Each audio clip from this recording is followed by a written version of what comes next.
नमस्कार दोस्तों, आप सभी का स्वागत है मेरे इस YouTube चैनल पर। मैं हूं डॉक्टर सुनील पाटीदार और दोस्तों आज हम एक बहुत ही इम्पोर्टेंट और कॉमन टॉपिक के बारे में बात करेंगे जो कि है ब्रेस्ट में होने वाले फाइब्रोएडिनोमा। दोस्तों ये एक ऐसी कंडीशन है जो कि काफ़ी महिलाओं में देखने को मिलती है, लेकिन अक्सर लोग इसके बारे में समझना नहीं चाहते हैं या फिर इसे इग्नोर करते रहते हैं। तो दोस्तों आज की इस वीडियो में हम डिटेल में डिस्कस करेंगे कि फाइब्रोएडिनोमा क्या होते हैं, इसके कारण क्या क्या हो सकते हैं और ब्रेस्ट के अलग अलग पार्ट में इसके लोकेशन क्या हो सकते हैं, अलग अलग टाइप्स के इसके जो सिम्टम्स हैं कौन कौन से हैं, और दोस्तों इसके ट्रीटमेंट के लिए कुछ इफेक्टिव होम्योपैथिक मेडिसिन कौन कौन सी होती हैं। साथ ही हम लाइफ स्टाइल और डाइट के रोल के बारे में भी बात करेंगे जो इस कंडीशन को मैनेज करने के लिए काफ़ी मददगार हो सकते हैं। तो दोस्तों वीडियो को एंड तक ज़रूर देखिएगा क्योंकि ये जो इन्फॉर्मेशन है ये आपके या फिर आपके किसी लव्ड वंस के काम आ सकती है। सबसे पहले बात करते हैं कि फाइब्रोएडिनोमा ब्रेस्ट क्या होता है। तो दोस्तों फाइब्रोएडिनोमा ब्रेस्ट में होने वाला एक नॉन कैंसरस लंप या फिर गठान होती है। ये ग्लैंड और फाइब्रस टिश्यू का एक कॉम्बिनेशन होता है, इसलिए इसे फाइब्रोएडिनोमा कहा जाता है। दोस्तों ये जो लंप है अक्सर सॉफ्ट होते हैं, रबरी होते हैं और मूवेबल भी होते हैं, यानी कि जब आप इसको टच करते हैं तो ये एक जगह से दूसरी जगह पर हिल-डुल सकते हैं। और दोस्तों ये पेनलेस होते हैं और कभी कभी इनमें हल्का डिस्कम्फर्ट या फिर हल्का पेन हो सकता है। दोस्तों ये ज़्यादातर 15 से लेकर 35 साल की महिलाओं में देखने को मिलता है, लेकिन ये जो लंप है किसी भी एज ग्रुप में देखा जा सकता है। इसका जो सबसे बड़ा और महत्वपूर्ण लक्षण है वो ये है कि ये एक बिनाइन टाइप के होते हैं, यानी कि ये नॉन कैंसरस होते हैं। दोस्तों इसमें कैंसर होने की जो संभावना है वो बिल्कुल भी कम होती है। अब हम बात करते हैं फाइब्रोएडिनोमा के कॉजेज़ के बारे में। तो दोस्तों इसका जो एग्जैक्ट कॉज है वो अभी तक क्लियर नहीं है, लेकिन एक्सपर्ट का ऐसा मानना है कि ये हार्मोनल इम्बैलेंस की वजह से हो सकता है। स्पेशली इस्ट्रोजन हार्मोन की ओवर एक्टिविटी की वजह से दोस्तों होने वाले जो शारीरिक चेंजेस है उनसे ये होता है। प्यूबर्टी के टाइम पर या फिर प्रेगनेंसी के दौरान जब हार्मोन एक्टिव होते हैं तो ये जो है दोस्तों लंप डेवलप हो सकती है। और दोस्तों कई बार ये जेनेटिकली भी होती है, यानी कि यदि फैमिली हिस्ट्री है फाइब्रोएडिनोमा की तो दोस्तों यहाँ पर रिस्क बढ़ जाता है। लाइफस्टाइल फैक्टर जैसे कि स्ट्रेस है, अनहेल्दी डाइट है, ये भी इनडायरेक्टली कहीं ना कहीं फाइब्रोएडिनोमा के रिस्क को बढ़ाते हैं। दोस्तों फाइब्रोएडिनोमा ब्रेस्ट के अलग अलग लोकेशंस में डेवलप हो सकता है, लेकिन ये ज़्यादातर अपर आउटर क्वाड्रेंट में देखने को मिलता है, लेकिन ये ब्रेस्ट के किसी भी पार्ट में देखने को मिल सकता है।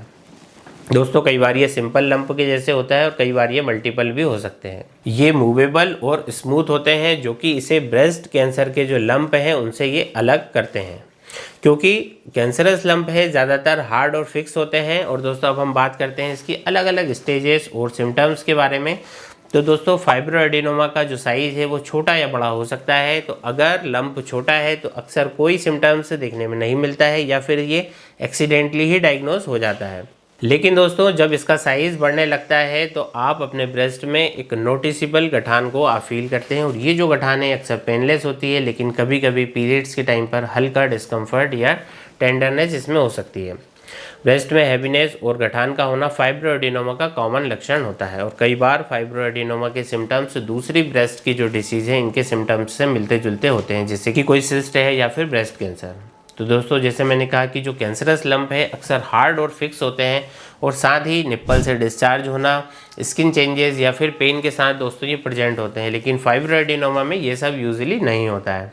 फिर भी अगर आपको यदि ब्रेस्ट में कोई भी अनयूजुअल लंप या चेंजेस आपको नोट होते हैं तो दोस्तों सेल्फ डायग्नोसिस की बजाय आपको तुरंत अपने डॉक्टर से कंसल्ट इसके लिए करना चाहिए।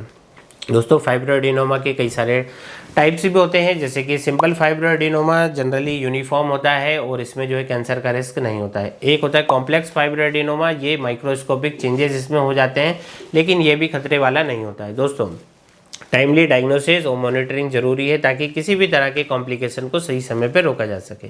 अब हम बात करते हैं फाइब्रोएडिनोमा के होम्योपैथिक ट्रीटमेंट के बारे में। तो दोस्तों होम्योपैथी जैसा आप जानते हैं एक सेफ और एक नेचुरल ट्रीटमेंट है जो कि फाइब्रोएडिनोमा जैसी कंडीशन को इफेक्टिवली मैनेज और ट्रीट करने में आपकी मदद करता है।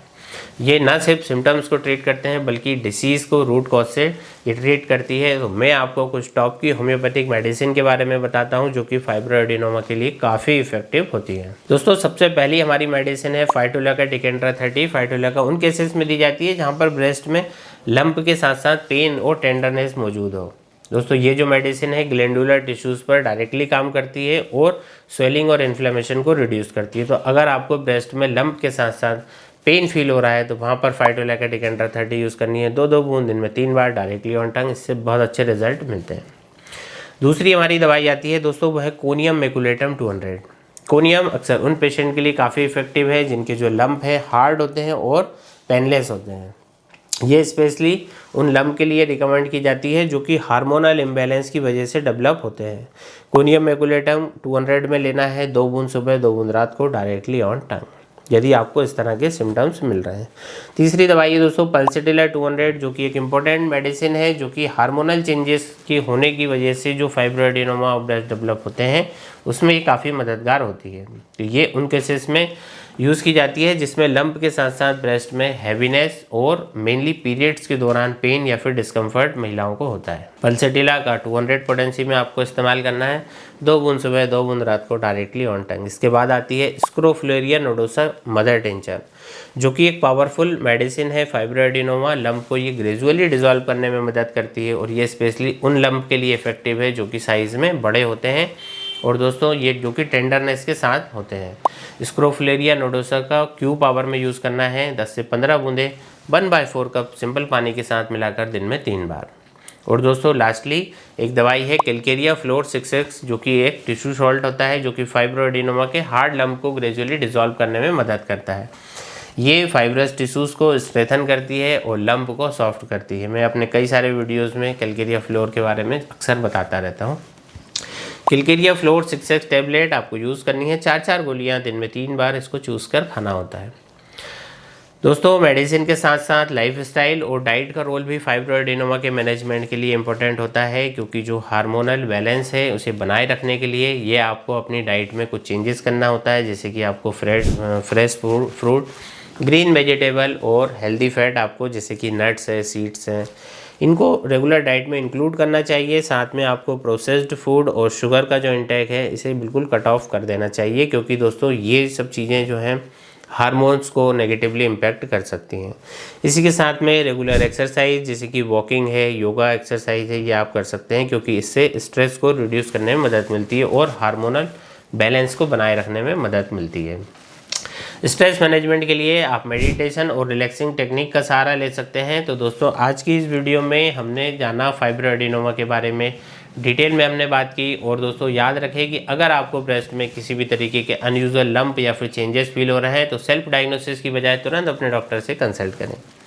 और अगर आपको ये वीडियो इन्फॉर्मेटिव लगी है तो दोस्तों चैनल को सब्सक्राइब करके बेल आइकन के बटन को जरूर से प्रेस करें, ताकि आगे हमारे आने वाले जो वीडियोस के उनके नोटिफिकेशन आपको मिलते रहें। और अगर आपके कोई सवाल हैं या आप हमसे ट्रीटमेंट लेना चाहते हैं तो नीचे दिए गए व्हाट्सएप नंबर पर आप हमें मैसेज कर सकते हैं या फिर हमसे डायरेक्टली बात कर सकते हैं। दोस्तों मैं आपके लिए ऐसे ही और भी यूज़फुल होम्योपैथिक से रिलेटेड, हेल्थ से रिलेटेड वीडियो लेकर आता रहूँगा। तब तक स्वस्थ रहिए, मस्त रहिए। धन्यवाद।